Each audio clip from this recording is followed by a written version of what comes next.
Hello नमस्कार दोस्तों। चलिए उत्तर प्रदेश की 25 बड़ी खबरें सिर्फ 10 मिनट में जानते हैं। उससे पहले आप लोगों ने इस वीडियो को लाइक नहीं किया तो लाइक कर दें और हाँ, कमेंट करके अपने जिले का नाम जरूर बताएं। तो चलिए दोस्तों, बिना देर किए हुए शुरू करते हैं। पूर्वांचल के कई जिलों में आंगनबाड़ी भर्ती को लेकर हलचल तेज हो गई है और विभागीय स्तर पर तैयारी शुरू हो चुकी है। महिलाओं के लिए यह एक बड़ा रोजगार का अवसर माना जा रहा है और आवेदन प्रक्रिया जल्द शुरू हो सकती है। अभ्यर्थियों को सख्त सलाह दी गई है कि वे किसी भी एजेंट या फर्जी वेबसाइट से सावधान रहें। उत्तर प्रदेश पुलिस भर्ती को लेकर लाखों अभ्यर्थियों के बीच इंतजार जारी है और नई परीक्षा तिथि जल्द आने की संभावना है। भर्ती प्रक्रिया को पारदर्शी और सुरक्षित बनाए रखने के लिए नई रणनीति तैयार की जा रही है। अभ्यर्थियों को चेतावनी दी गई है कि वे किसी भी फर्जी काल या दलाल से दूर रहें। प्रदेश के सभी 75 जिलों में पंचायत चुनाव की तैयारियां अब तेज हो चुकी हैं और वोटर लिस्ट अपडेट का काम तेजी से कराया जा रहा है। जिला प्रशासन लगातार बैठकों के जरिए चुनाव प्रक्रिया को पारदर्शी बनाने में जुटा है। प्रशासन ने साफ किया है कि गड़बड़ी करने वालों और फर्जी वोटिंग पर कड़ी कार्रवाई होगी। कानपुर देहात में तेज रफ्तार वाहन की टक्कर से भीषण सड़क हादसा हुआ, जिसमें 3 लोगों की मौके पर ही मौत हो गई। घटना के बाद पूरे इलाके में अफरा तफरी मच गई और पुलिस तुरंत मौके पर पहुंची। लोगों से अपील की गई है कि सड़क पर वाहन चलाते समय नियमों का सख्ती से पालन करें। राजधानी लखनऊ में शिक्षक भर्ती को लेकर बड़ी हलचल सामने आ रही है, जहां नई भर्ती प्रक्रिया को लेकर तैयारी तेज हो गई है। शिक्षा विभाग द्वारा जल्द नोटिफिकेशन जारी करने की संभावना जताई जा रही है। अभ्यर्थियों को सलाह दी गई है कि वे केवल आधिकारिक वेबसाइट की जानकारी पर ही भरोसा करें। मुख्यमंत्री योगी आदित्यनाथ ने लखनऊ में उच्च स्तरीय समीक्षा बैठक की है, जिसमें कानून व्यवस्था और विकास कार्यों पर विस्तार से चर्चा हुई। सभी जिलों के अधिकारियों को साफ निर्देश दिए गए हैं कि जनता से जुड़ी शिकायतों का तुरंत समाधान किया जाए। सरकार ने चेतावनी दी है कि लापरवाही करने वाले अधिकारियों पर सख्त कार्रवाई तय मानी जाए। राज्य के कई बड़े जिलों में प्रशासनिक तबादलों का दौर जारी है, जिसमें कई अधिकारियों को नई जिम्मेदारी दी गई है। नई तैनाती के बाद कामकाज को तेजी करने और योजनाओं को जमीन पर उतारने का दबाव बढ़ गया है। संकेत दिए गए हैं कि अब काम में लापरवाही बिल्कुल भी बर्दाश्त नहीं की जाएगी। सरकारी योजनाओं की समीक्षा के दौरान कई जिलों में लापरवाही और देरी सामने आई है, जिस पर अधिकारियों को कड़ी फटकार लगाई गई है। आवास और विकास योजनाओं को समय पर पूरा करने के निर्देश दिए गए हैं। चेतावनी दी गई है कि तय समय सीमा में काम पूरा न करने पर कार्रवाई तय है। वाराणसी में एक बड़ी चोरी की घटना सामने आई है, जहां अज्ञात चोरों ने घर में घुसकर लाखों का सामान पार कर दिया। पुलिस सीसीटीवी फुटेज के आधार पर आरोपियों की पहचान में जुटी हुई है। स्थानीय लोगों को सतर्क रहने और संदिग्ध गतिविधियों की सूचना तुरंत पुलिस को देने की सलाह दी गई है। प्रयागराज में 2 गुटों के बीच विवाद में हिंसक रूप ले लिया, जिसमें कई लोग घायल हो गए। घटना के बाद इलाके में भारी पुलिस बल तैनात कर दिया गया है और हालात पर नजर रखी जा रही है। पुलिस ने चेतावनी दी है कि शांति भंग करने वालों के खिलाफ सख्त कार्रवाई की जाएगी। मेरठ में पुलिस ने फर्जी कॉल सेंटर का बड़ा खुलासा करते हुए कई आरोपियों को गिरफ्तार किया है। यह गिरोह विदेशी नागरिकों को कॉल पर ठगी करता था और लंबे समय से सक्रिय था। पुलिस ने लोगों से अपील की है कि किसी भी अनजान कॉल या लिंकिंग पर भरोसा न करें। गोरखपुर में घरेलू विवाद के चलते एक गंभीर घटना सामने आई, जिसमें एक व्यक्ति की हत्या कर दी गई। पुलिस ने त्वरित कार्रवाई करते हुए आरोपी को हिरासत में ले लिया है। अधिकारियों ने कहा है कि छोटे विवादों को बढ़ने से पहले ही सुलझना जरूरी है। आगरा और झांसी समेत बुंदेलखंड क्षेत्र में मौसम में अचानक बदलाव देखने को मिला है, जहां तेज हवाओं और हल्की बारिश ने राहत दी है। तापमान में गिरावट दर्ज की गई और लोगों को गर्मी में थोड़ी राहत मिली है। मौसम विभाग ने चेतावनी दी है कि अचानक बदलाव से स्वास्थ्य पर असर पड़ सकता है।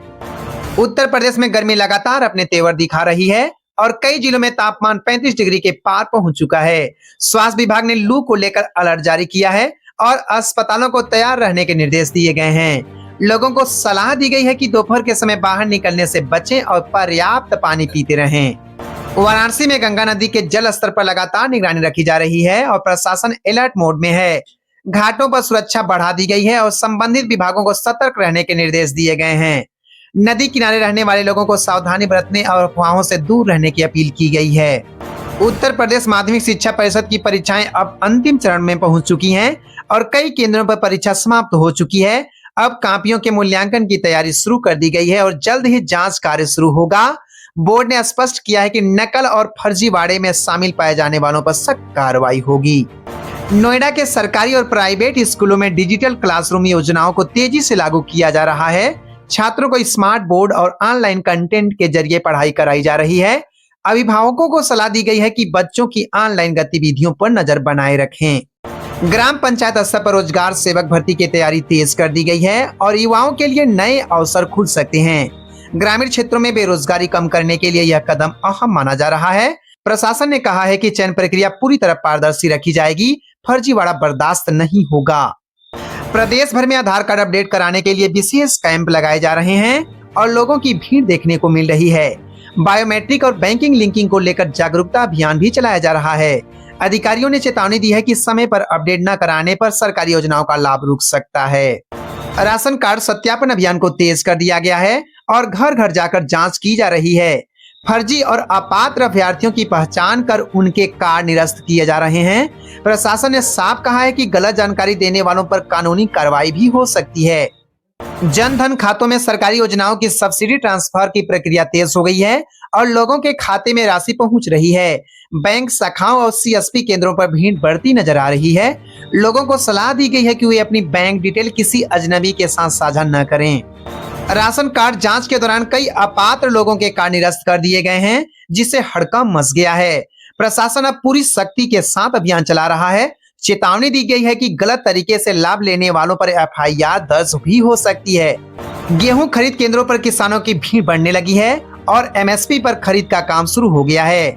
सरकार ने भुगतान को समय पर सुनिश्चित करने के निर्देश दिए हैं।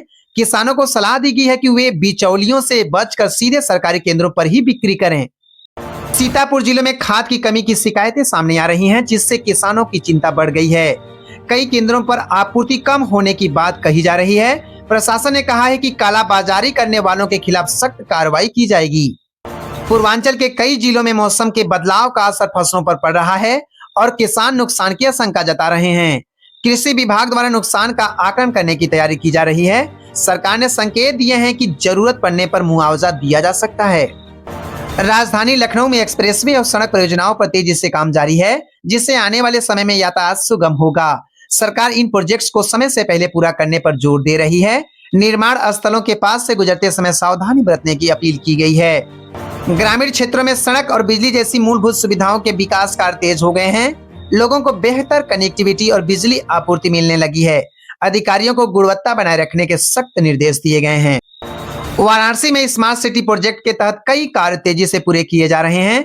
शहर को आधुनिक सुविधाओं से लैस करने की दिशा में काम जारी है। नागरिकों से अपील की गई है कि निर्माण कार्यों में सहयोग करें और नियमों का पालन करें। प्रयागराज में सरकारी अस्पतालों में डॉक्टरों और स्टाफ की कमी एक बड़ी समस्या बनती नजर आ रही है। मरीजों को इलाज के लिए लंबा इंतजार करना पड़ रहा है। स्वास्थ्य विभाग ने जल्द स्थिति सुधारने का आश्वासन दिया है। गर्मी के बढ़ते असर को देखते हुए स्वास्थ्य विभाग ने एडवाइजरी जारी कर दी है। अस्पतालों में हीट स्ट्रोक के मामले को लेकर तैयारी बढ़ाई गई है। लोगों को धूप से बचने और पानी की कमी न होने देने की सलाह दी गई है। गाजियाबाद में वायरल बुखार और संक्रमण के मामले तेजी से बढ़ रहे हैं, जिससे अस्पतालों में भीड़ बढ़ गई है। डॉक्टर लगातार मरीजों को सावधानी बरतने की सलाह दे रहे हैं। लक्षण दिखते ही तुरंत जांच और इलाज कराने को कहा गया है। महिला सुरक्षा को लेकर नोएडा पुलिस ने नई पहल शुरू की है और संवेदनशील क्षेत्रों में पेट्रोलिंग बढ़ा दी गई है। महिलाओं के लिए हेल्पलाइन सेवाओं को भी मजबूत किया गया है। किसी भी आपात स्थिति में तुरंत पुलिस से संपर्क करने की अपील की गई है।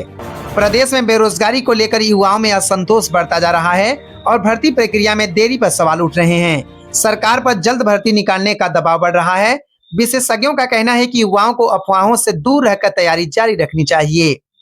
पंचायत चुनाव को लेकर ग्रामीण इलाकों में विवाद और तनाव बढ़ता नजर आ रहा है। जमीन और राजनीतिक मुद्दों को लेकर झड़प की घटनाएं सामने आ रही हैं। प्रशासन ने सख्त निगरानी शुरू कर दी है और कानून व्यवस्था बनाए रखने के निर्देश दिए गए हैं। झांसी में लगातार बिजली कटौती से लोग परेशान हैं। खासकर गर्मी में समस्या और बढ़ गई है। बिजली विभाग पर सवाल उठने लगे हैं और शिकायतें बढ़ रही हैं। विभाग ने जल्द सुधार का आश्वासन दिया है और अतिरिक्त सप्लाई की बात कही है। बुंदेलखंड क्षेत्र में पानी की कमी गंभीर समस्या बनती नजर आ रही है और कई गांवों में जल संकट गहरा गया है। प्रशासन द्वारा टैंकर से पानी की आपूर्ति की जा रही है। लोगों से पानी का सही उपयोग करने और बर्बादी से बचाने की अपील की गई है। प्रयागराज रेलवे स्टेशन पर यात्रियों की भारी भीड़ देखने को मिल रही है, जिससे व्यवस्थाएं प्रभावित हो रही हैं। त्योहारों और सीजन के कारण ट्रेनों में दबाव बढ़ गया है। यात्रियों को पहले से टिकट बुक करने और सतर्क रहने की सलाह दी गई है। लखनऊ में बस सेवाओं को बेहतर बनाने के लिए नई योजना लाई गई है, जिसके तहत नई बसें जोड़ी जाएंगी। यात्रियों को बेहतर सुविधा देने का लक्ष्य रखा गया है। परिवहन विभाग ने सुरक्षा मानकों का पालन करने पर जोर दिया है। एनसीआर क्षेत्र में ऑनलाइन फ्रॉड के मामले तेजी से बढ़ रहे हैं और लोग ठगी का शिकार हो रहे हैं। साइबर क्राइम टीम लगातार कार्रवाई कर रही है। लोगों को अनजान लिंक, कॉल और ओटीपी साझा करने से बचने की चेतावनी दी गई है। उत्तर प्रदेश में सरकारी सेवाओं को तेजी से डिजिटल किया जा रहा है, जिससे लोगों को घर बैठे सुविधा मिल रही है। ऑनलाइन पोर्टल और ऐप्स के जरिए काम आसानी हो रहा है। नागरिकों को सलाह दी गई है कि केवल आधिकारिक वेबसाइट और ऐप का ही उपयोग करें।